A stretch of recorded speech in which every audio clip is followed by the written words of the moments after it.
everybody, Kiki, your Pampered Chef Director here. I got a really good question today, and it was, is stoneware the same as a regular pan? So I had to come on and do a video because I feel like this is something that people really need to know, and a lot of the time the right information doesn't get out, and then our stoneware breaks or something tragic like that. So I have a few things here that I want to show you. So our stoneware is, I can't even put it into words honestly because I love it so much. Once you cook a pizza on a stone, you will never ever use a metal pan ever again. And I'll tell you why. It's because it keeps your food nice and juicy, but it doesn't make the bottom of your food soggy. So for instance, this is our large bar pan. Now this is our old large bar pan. You can see at the bottom there is no special design on it, so this is an old one. This is the oldest one that I have, so you can see it's pretty seasoned, which means the dirtier that it looks, the better it cooks, because this is building up your non-stick surface, and this is what keeps your food nice and crisp. So I'm going to show you a couple pizza pans that we have. So this one here, this is your personal size. This is one of our new stones. So see, it has this pretty design on the back. The ones with the pretty design on the back, these are our new stones, which means that they are broiler safe, they are preheat safe, and they can go in the dishwasher. Personally, I don't put my stones in the dishwasher because it takes longer to build up the non-stick coating. So I hand wash them. When you're hand washing them, it's hot water only, but don't worry, I'm gonna show you that. Then we have, this is our medium size, and as you can see, it has a lip on one side, and the lip is for when you're using a pizza peel, you can push your pizza in there and it doesn't fly off the other side, because that would be tragic. As well as we have, this is our Glaze Stoneware. These guys are also dishwasher safe. These ones you can use soap on.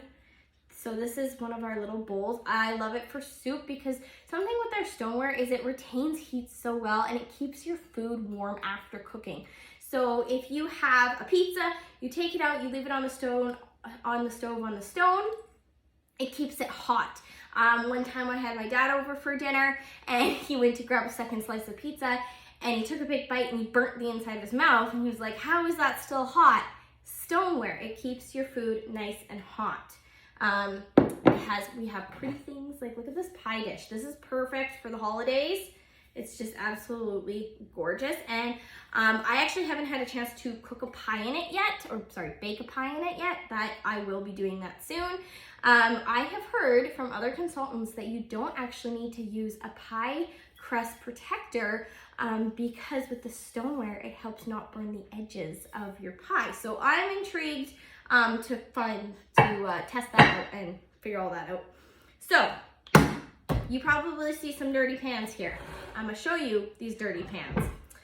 So we eat pizza all the time. Like, I cannot tell you how much we eat pizza. We don't get pizza takeout anymore. Never, because we learned how to make the best pizza at home. We make homemade dough, homemade sauce, and we can use whatever toppings that we want. My husband has mastered stuffed crust. He is the pizza master. So this is our old large stone. As you can see, this one is quite seasoned. It does not have the design on the back. This one here is our new large. The larges are most used. If you are just maybe one person or two people and you don't want a huge pizza, the small or medium is probably best for you. With stoneware, when you're cooking, you do not want to have, like, say you have one little chicken breast in the middle of your pan. You don't want to do that. You want to have your pan covered at least 80% of the pan, because with the stone, it heats up, right? And so if there's not a lot of food on it, then the heat is not just it doesn't go out evenly, right? So it'll heat up, and then right here, right, you'll have one thing, and what can happen is it's called temperature shock, and you can actually crack your pans, and that happens a lot because people are misinformed. So this is super, super important, you guys. Cover your pans at least 80% when you are cooking. If you're like, well, I'm only cooking for one, then get a small bar pan, get a small pizza stone. So if you're not sure what you need to get, ask me, because that's what I'm here for. I'm here to help you get what fits your family and your needs the best. So I'm just gonna give you a quick little demo. This is our kitchen spritzer. Because the spray cans, they actually wreck our bakeware. So please don't use those anymore. They have chemicals in them, and they make your bakeware black and sticky, and they're pretty gross. So we just use, this is just regular vegetable oil, or we have a garlic infused oil, which is really good on plain pasta, by the way. And you just kind of pump it up and spray. Hold on. It's gotta be tightened. Tighten it, and you're just gonna pump it up, and then you spray your pan. And then what we do with pizza is we use our little scraper, and we actually pan it out the whole width before we put our dough on. And then the important thing with kitchen spritzer is you want to go like that and release all the pressure from the chamber before putting it away, because that'll keep your pump long and lasting. And I'm gonna show you how to clean these bad boys. So come on with me to the sink. All right, you guys ready to learn how to wash these? It is so unbelievably easy. First step, hot water, scraper. You're just going to scrape off anything that's on the pan with really hot water. Scrape, scrape, scrape. That oil I used earlier was the garlic infused, and all I can smell is garlic, and it smells so good. So you're just gonna scrape. I like this because you can kind of get in the corners there. This is really good to use just everyday cleaning for tons of reasons. Mod Podge on your counter from Puzzles. Been there. Okay. Good rinse. Around. Get a good rinse. Okay. And then this is really important, you guys. Oh, if I can find it here. Okay, really important. Dry your stones right away. Okay.